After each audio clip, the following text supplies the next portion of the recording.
وقال صلى الله عليه وسلم أعوذ بالله من الشيطان الرجيم بسم الله الرحمن الرحيم إلى حضرة النبي المصطفى محمد رسول الله صلى الله عليه وسلم وعلى آله وأصحابه وأزواجه وذريته ولكافة الأنبياء والمرسلين والعلماء والشهداء والصالحين شيء لله ولهم الفاتحة أعوذ بالله من الشيطان الرجيم بسم الله الرحمن الرحيم الحمد لله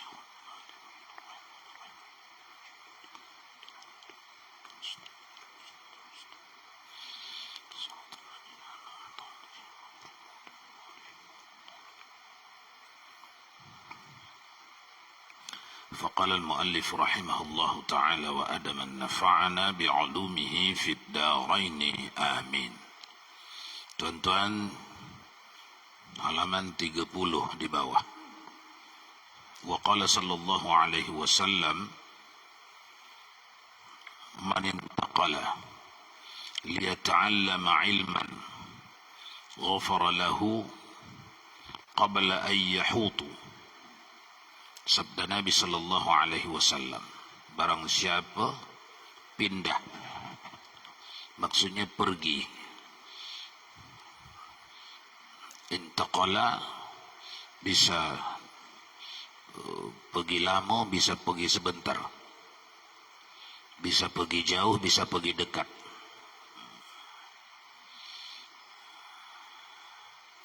Pindah karena belajar ilmu, yakni ilmu syar'i, diampunkan baginya dahulu daripada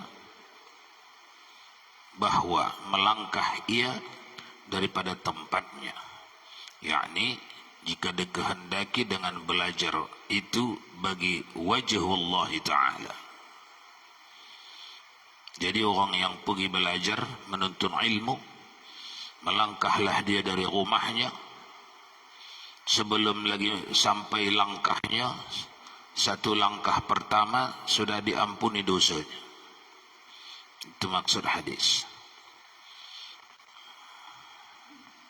Wa qala sallallahu alaihi wasallam akrimu al-ulama fa innahum 'inda Allahi kurama mukramun. Sabda Nabi sallallahu alaihi wasallam, muliakan oleh kamu akan ulama,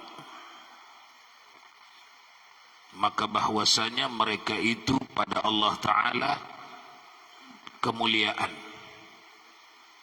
lagi dimuliakan. Kemuliaan lagi dimuliakan. Dimuliakan mereka itu yakni pada malaikat dan yang lainnya. Kepada ulama ada perintah Allah yang banyak berulang-ulang agar seluruh para malaikat, hayawan, an-nabat, tumbuh-tumbuhan, ba'udah, binatang kecil yang belum ada nama, semuanya itu ba'udah, jin yang beriman kepada Allah, ada banyak perintah Allah kepada mereka ini agar memuliakan ulama. Oleh karenanya Nabi sallallahu alaihi wasallam menyuruh kita memuliakan ulama.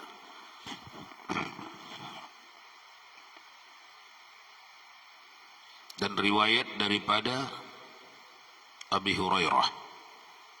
Siapa yang nak baca? Silakan. Tak ada mic-nya.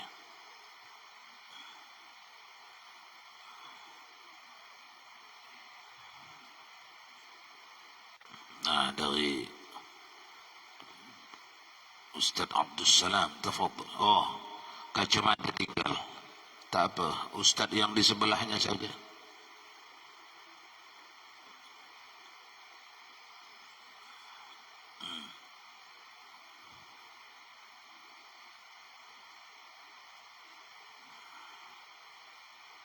Bismillahirrahmanirrahim. Dan sabda Nabi SAW, muliakan ulama akan ulama, maka bahwasanya mereka itu pada Allah Ta'ala memuliakan lagi demikian mereka itu, yakni pada malaikat dan lainnya. Dan riwayat daripada Abu Hurairah radhiyallahu anhu berkata, ya, aku dengar Rasulullah SAW bersabda, apabila berkabar-kabar orang berilmu pada majlis dengan ilmu padahal tiada masuk akan dia main-main dan tiada sia-sia, niscaya menjadi Allah Ta'ala daripada tiap-tiap kalimat yang keluar daripada lisannya satu malaikat meminta ampun ya baginya dan bagi orang-orang yang mendengarnya hendaknya hingga kiamat. Sudah. Ini hadis berikutnya yang telah dibaca tadi, riwayat daripada Abi Hurairah radhiyallahu anhu. Kata Nabi, apabila berkhabar-khabar orang alim di majlis, berkhabar menguraikan, menerangkan, bercerita orang alim di sebuah majlis, tapi yang diceritakannya dengan ilmu, yang ada ilmu, yang betul yang dicakapkannya, bukan dia mengada-ngada, menambah-nambah, mengurang-ngurang. Satu, itu dengan ilmu. Baru padahal tiada masuk akan dia main-main dan tiada sia-sia. Bukan berkhabar, bercakap-cakap si ulama ini mengkocok-kocok perut orang untuk melucu-lucukan, untuk apa namanya itu istilahnya itu, melawak-lawak, menghumor-humor. Bukan. Lain orang yang gelak, lain orang yang berniat mencari gelak orang. Itu berpisah itu ya. Si A ini diceritakannya agama, ada di sana sisi yang bikin orang gelak orang. Tapi dia niatnya bukan untuk mencari gelak dan tidak berusaha menggelakkan orang tu. Satu. Si B memang dia bercerita bagaimana supaya orang gelak, supaya orang lucu, supaya orang gelak, supaya berhumor-humor dia, bercakap sia-sia dia, main-main. Majlis yang bebas daripada hal seperti itu. Cakap main-main, cakap sia-sia, bebas majlis itu. Tapi majlis itu menceritakan ilmu, apa yang dikandung oleh Al-Quran, oleh Sunnah, itu yang diceritakan dalam majlis itu. Menjadikan Allah Ta'ala daripada tiap-tiap satu kalimat yang keluar daripada mulut ustadz yang bercakap itu, satu malaikat. Setiap satu kalimat satu malaikat, satu kalimat satu malaikat. Teruslah itu sepanjang majlis itu ada, terus satu kalimat satu malaikat. Tugas malaikat ini meminta ampun baginya dan bagi pendengarnya. Meminta ampun malaikat ni untuk ustaz tu, tuan tu yang mengajar tu, dan untuk orang yang belajar tu atau yang mengaji tu, hingga ke hari kiamat. Makanya kalau kita dengar ada majlis yang khalisan mukhlisan, di mana sudut kampung sejauh mana tapi mampu kita mendatanginya, datangi. Tak faham Pak Ustaz, saya ni dah di tengah jalan masuknya, tak apa. Faham satu bab, fadilat ini satu bab. Ini fadilat, babnya fadilat. Terlambat kerja Pak Ustaz, tak sempat menghadirinya. Kalaupun datang sudah sempat lambat, tak apa, datang saja lambat. Tidak bisa menjemput faham, menjemput barakah. Ini barakah namanya. Babnya ini tabarruk. Tabarruk. Yang kita bikin apa? Yang dibikin Allah apa? Itu barakah itu begitu. Yang kita bikin duduk di majlis itu. Yang dibikin Allah mencipta malaikat meminta ampunkan untuk diri kita sampai ke hari kiamat. Sampai ke hari kiamat ni tuan-tuan, mafhumnya kita mungkin saja dah mati 2-3 tahun akan datang, atau 20-30 tahun akan datang, tapi kiamat belum lagi. Kiamat belum lagi, lama lagi. Kita dah habis, kiamat dunia belum habis. Kita di kuburan terhapus sikit karena waktu di dunia kita meninggalkan beberapa malaikat yang ditugaskan Allah memintakan ampun. Itu maknanya ya. Lanjut. Pembaca berikut. Macam mana? Ya, kiasannya dapatlah. Kiaskan kajian online itu kan kiasan kepada duduk di majlis. Itu kiasan. Artinya lebih rendah tahapnya dari duduk di majlis. Tentu saja itu pun fadilat dapat, tapi lebih kecil fadilat daripada duduk di majlis.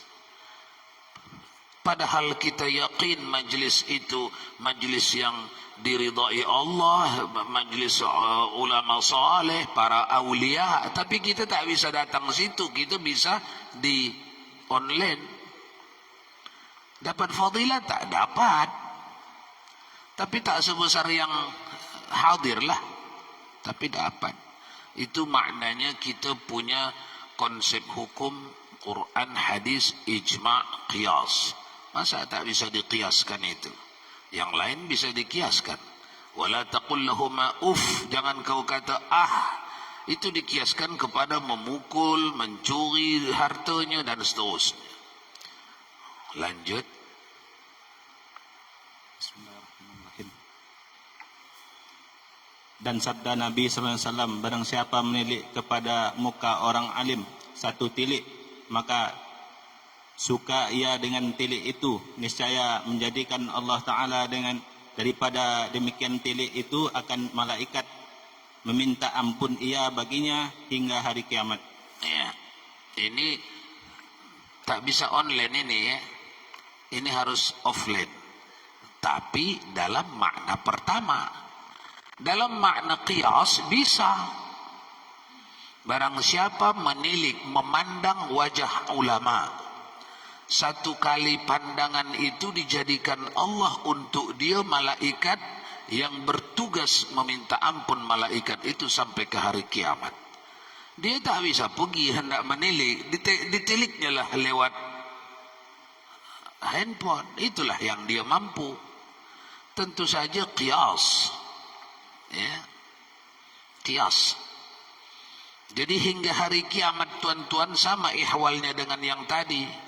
Mungkin saja kita 2-3 bulan lagi dah mati.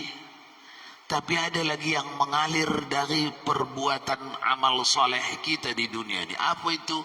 Kita pernah duduk di majlis ilmu khalisan mukhlisan, hanya untuk mencari ridha Allah. Itu setiap tilikan kita kepada orang yang mengajar dengan ikhlas itu satu malaikat. Jadi dulu di masa belajar ditanya seorang kawan kepada tuan guru yang tengah mengajar, satu tilik satu malaikat kan? 2 tilik 2 malaikat, 10 tilik berapa itu? 10 malaikat. Tanya tuan guru, iya kata tuan guru itu, kalau saya ingin banyak lalu saya tak ada pakai 1-2, saya tengok terus, macam mana menghitung bagian saya? Di sini ada tak fikiran macam itu dalam hati? Kata Tuan Guru, sedangkan 1 kali tilik ada angka yang kamu dapat. Apalagi 1 kali tilik itu kan tengok, pas tu pergi ke lain atau ke sini atau ke mana. Apalagi kamu tak pergi-pergi. Qiyas aulawi. Sebab apa angka yang bisa kamu buat di dalamnya itu yang kamu tidak pindah, sebegitu bagianmu.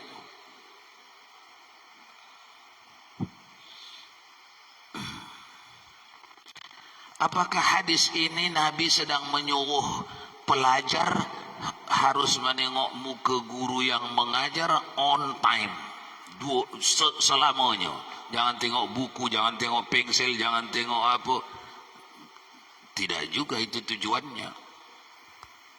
Tujuannya adalah memfokuskan perhatian kepada ilmu yang tengah disampaikan guru. Itu intinya. Karena di dalam muqaddimah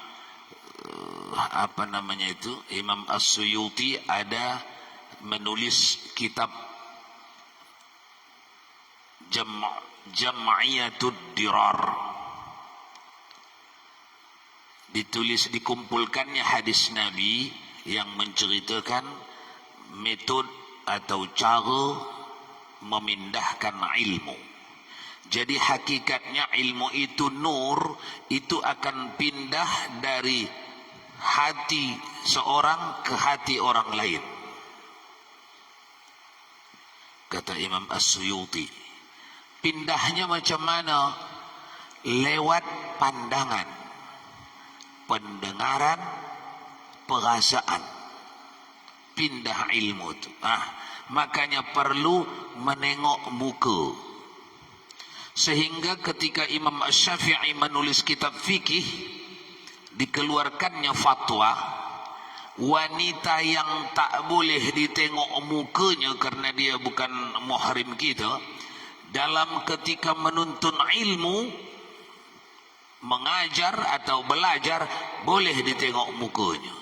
Kalau kita memerlukan faham ke tak faham ni orang ni, tak tahu kalau tak tengok muka, boleh tengok muka. Lanjut.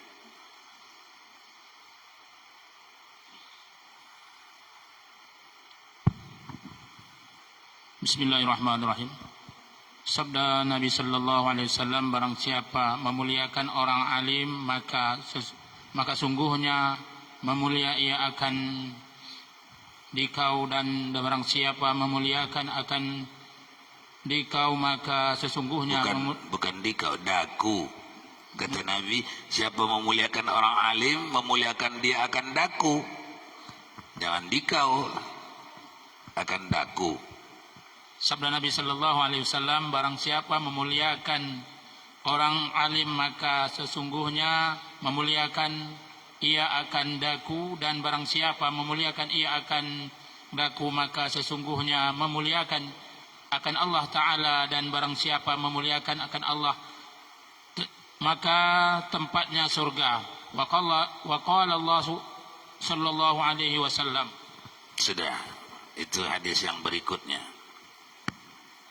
Jadi hadis Nabi ini maksudnya Bapak Ibu seperti telah dibaca tadi, qala Nabi sallallahu alaihi wasallam, man akrama aliman faqad akramani, wa man akramani faqad akramallahu, wa man akramallahu fama'wahul jannah. Siapa yang, sabda Nabi sallallahu alaihi wasallam, barang siapa memuliakan orang alim maka sesungguhnya ia memuliakan daku. Barang siapa memuliakan ia akan daku maka sesungguhnya ia memuliakan Allah Ta'ala. Kata Nabi, dan barang siapa memuliakan akan Allah Ta'ala maka tempatnya surga. Tempatnya surga. Wa qala sallallahu alaihi wasallam, naumul alimi afdalu min ibadatil jahili. Sabda Nabi sallallahu alaihi wasallam, tidurnya orang alim itu afdal daripada ibadat orang jahil. Apa maksudnya ini? Jangan salah faham ini ya. Alim berilmu. Aku mengaji tiap hari, tiap minggu, ada ilmu, tidur je lah. Bukan. Si A tidur di sana.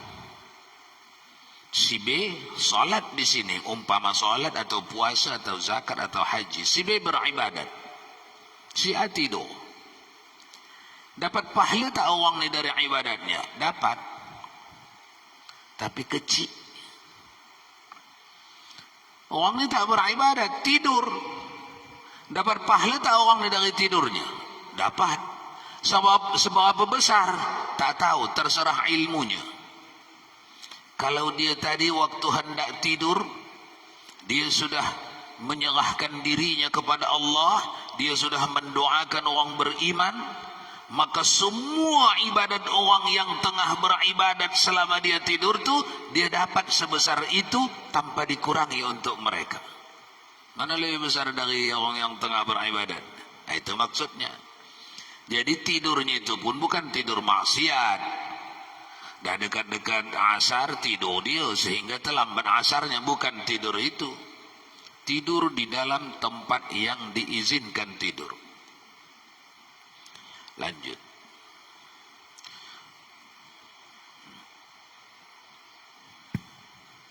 Itu yang kajian minggu lalu, Ustaz. Tentang hadis Sayyidina Ali itu.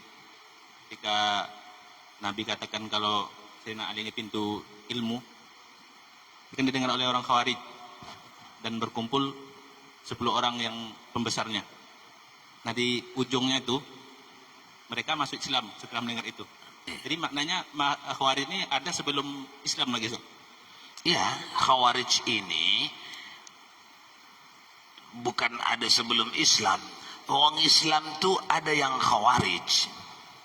Khawarij ini, mula asal sebutan Khawarij ini kan pembangkangan kepada ajaran Nabi. Ada yang membangkang secara frontal di depan Nabi, ada yang diam-diam di belakang. Ini semuanya Khawarij. Makanya Khawarij itu ada sejak datang Islam, sudah ada Khawarij. Nah, ini semuanya sebutan, semuanya itu Khawarij. Pembangkang yang secara terang-terangan, pembangkang semusim-semusim, ada pembangkang semusim. Dalam bab ini saja dia membangkang, dalam bab lain dia patuh. Jadi Khawarij ini, namun yang datang kepada Ali bin Abi Thalib itu sudah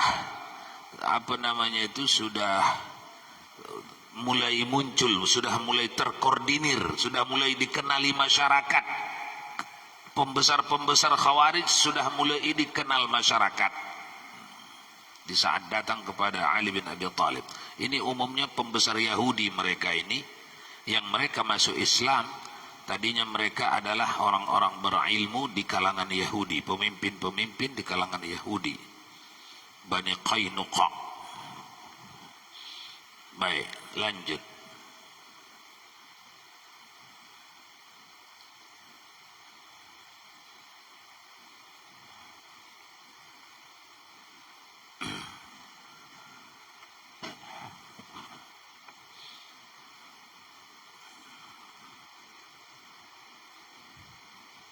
Bismillahirrahmanirrahim. Dan sabda Rasulullah sallallahu alaihi wasallam, tak ada orang ilmu itu, orang alim itu afdal daripada ibadah orang jahil. Dan sabda Rasulullah sallallahu alaihi wasallam dan sabda Nabi sallallahu alaihi wasallam, barang siapa yang berjalan satu bab daripada ilmu, belajar satu bab. Dan sabda Rasulullah sallallahu alaihi wasallam, barang siapa yang belajar satu bab daripada ilmu, beramal dengannya atau tiada beramal dengannya, adalah ia terlebih afdal daripada sembahyang setengah, sembahyang sunat 1000 rakaat. Tetapi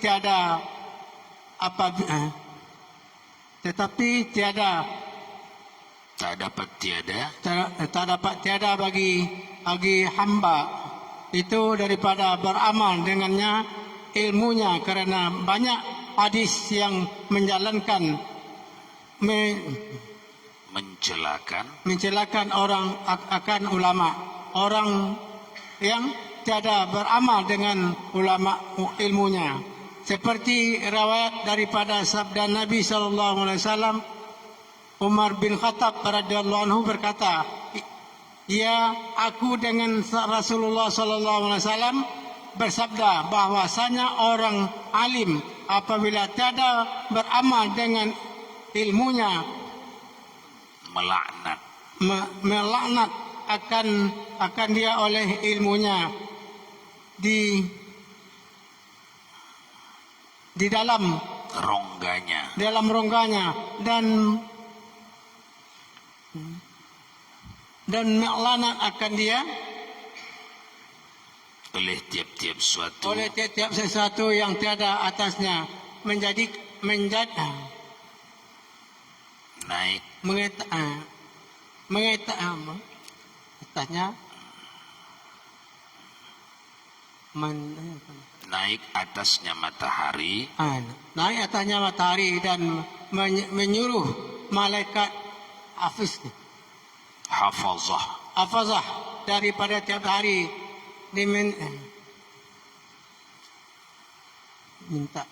dimentari atas suara atasnya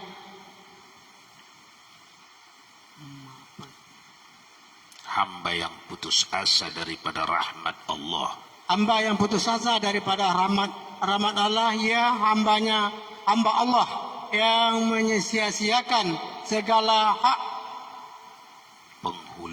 penghulunya hingga orang-orang yang tiada beramal dengan ilmunya.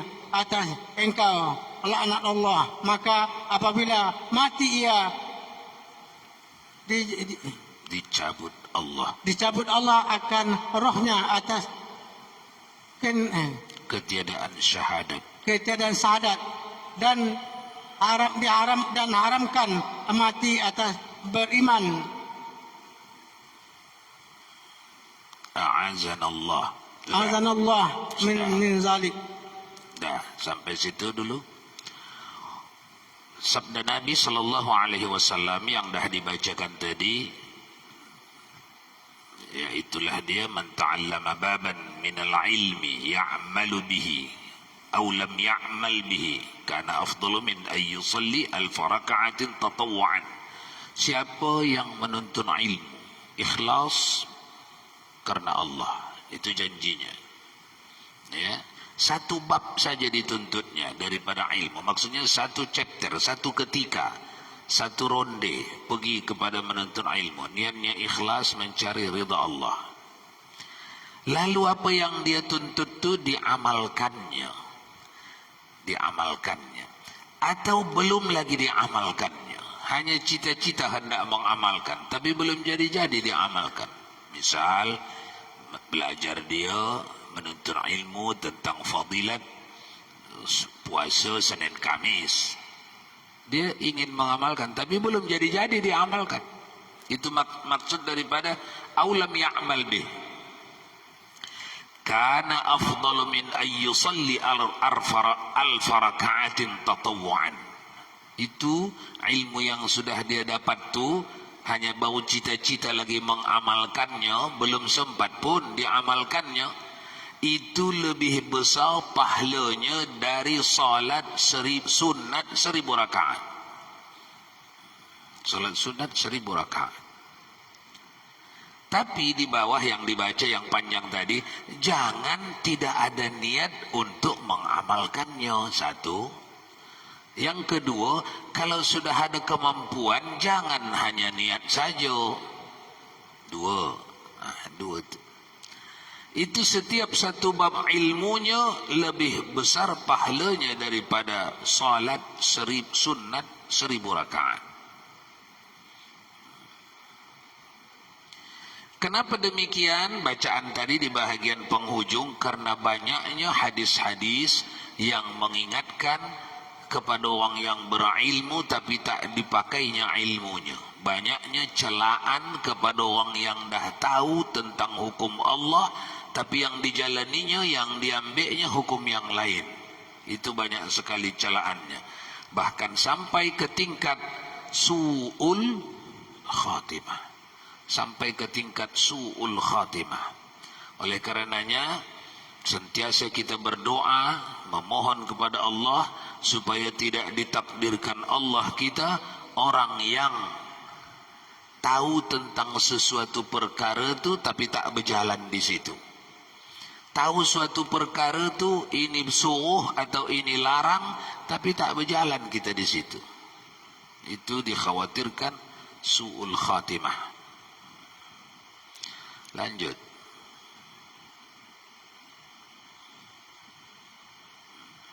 Habis.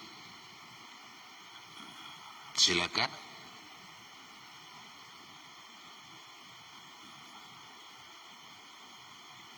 Bismillahirrahmanirrahim. Dan lagi sabda Nabi sallallahu alaihi wasallam, artinya bahwasanya yang terlebih manis sangka pada hari kiamat itu orang yang ilmu yang tiada memberi manfaat akan dia ilmunya, yakni tiada mengamalkan dengan ilmunya. Meriwayatkan Tabrani dan Bayhaqi. Sudah. Itu hadis Nabi ya. Kita ingat-ingatlah terjemahannya, maknanya. Inna asyaddan nasi azaban yaumal qiyamati alimun lam yanfa'hu ilmu. Bahwasanya yang terlebih manusia seksa pada hari kiamat itu orang yang alim, berilmu, yang tiada memberi manfaat akan dia ilmunya. Maknanya tak diamalkannya ilmunya. Bukan dia hidup di atas ilmu dia itu. Ilmunya lain, hidupnya lain. Ilmunya seperti ini, tindakannya seperti ini, lain. Itu yang dimaksud. Yakni tiada mengamalkan dengan ilmunya. Hadis ini diriwayatkan Tabrani dan Bayhaqi. Dan kata Ibn Ruslan, wa alimun bi'ilmihi lam ya'malna mu'azzibun min qibali abidin al-wathna. Ini apanya nih, apa namanya itu, pepatah orang Arab, apa namanya itu, syair. Maka orang alim yang tiada mengamalkan ilmunya diseksa akan dia dahulu daripada kafir yang menyembah berhala. Maksud dahulu tuan-tuan lebih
Itu fadilat alim, tuan-tuan.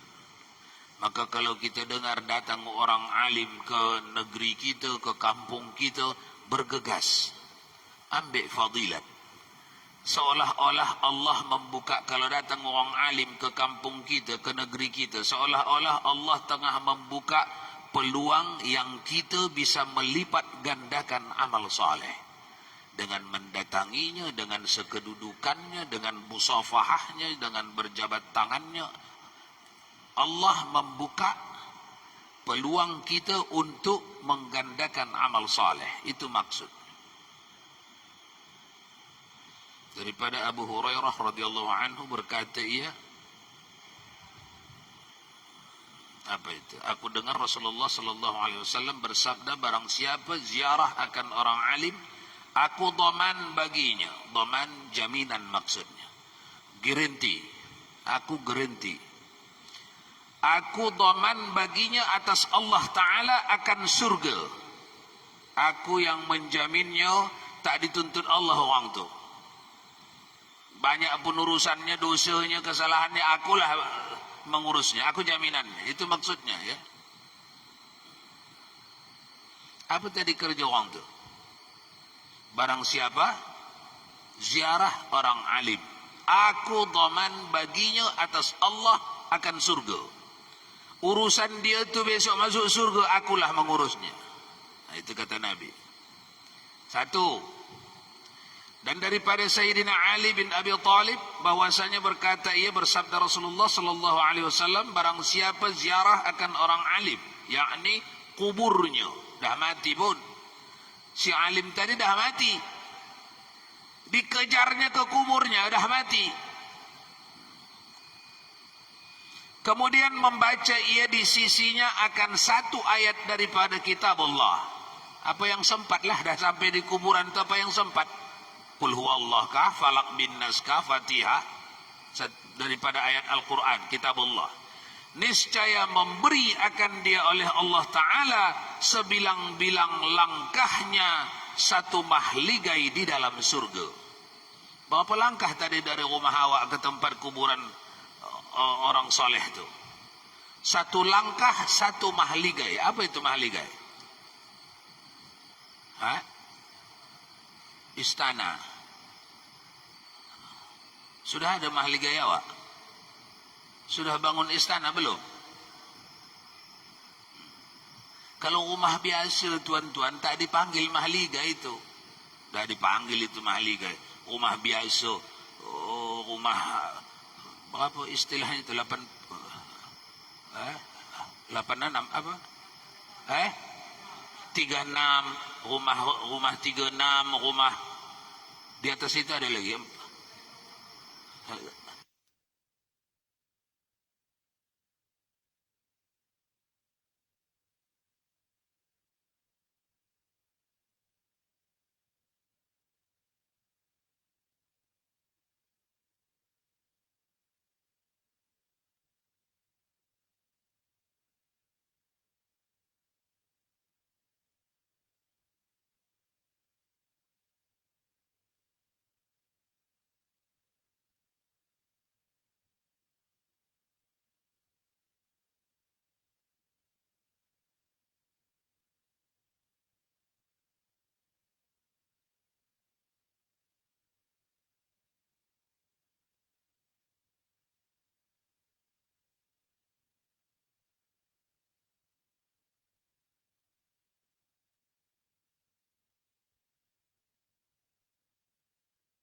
Surga. Bagaimana dengan itu hubungan kita dengan orang soleh? Tidak ada utang sama dia. Bagaimana yang memang masih ada utang sama dia? Ayah kita, mak kita, itu lebih utama. Lebih utama ya. Dan adalah baginya dengan tiap-tiap habis ya. Waktunya habis. Sampai situ saja, nanti kita sambung insyaAllah ada umur. Sikit lagi. Nah, mahligai di dalam surga daripada emas seperti yang tersebut di dalam Riyadhur Riyahin, dalam kitab itu, dalam sebuah kitab yang bernama Riyadhur Riyahin, Imam As-Suyuti juga itu. Jadi Imam As-Suyuti itu tuan-tuan Di barat dikenal orang ilmuwan, atok moyangnya para profesor di dunia. Itu kata orang barat sama dia. Tapi para wali, para aulia mengenalnya Sultanul Aulia. Jadi Imam Jalaluddin As-Suyuti mufassir, muhaddits, sufi kabir, ahli tasawuf besar, ahli hadis besar, ahli tafsir besar. Ada banyak karangannya yang berbicara tentang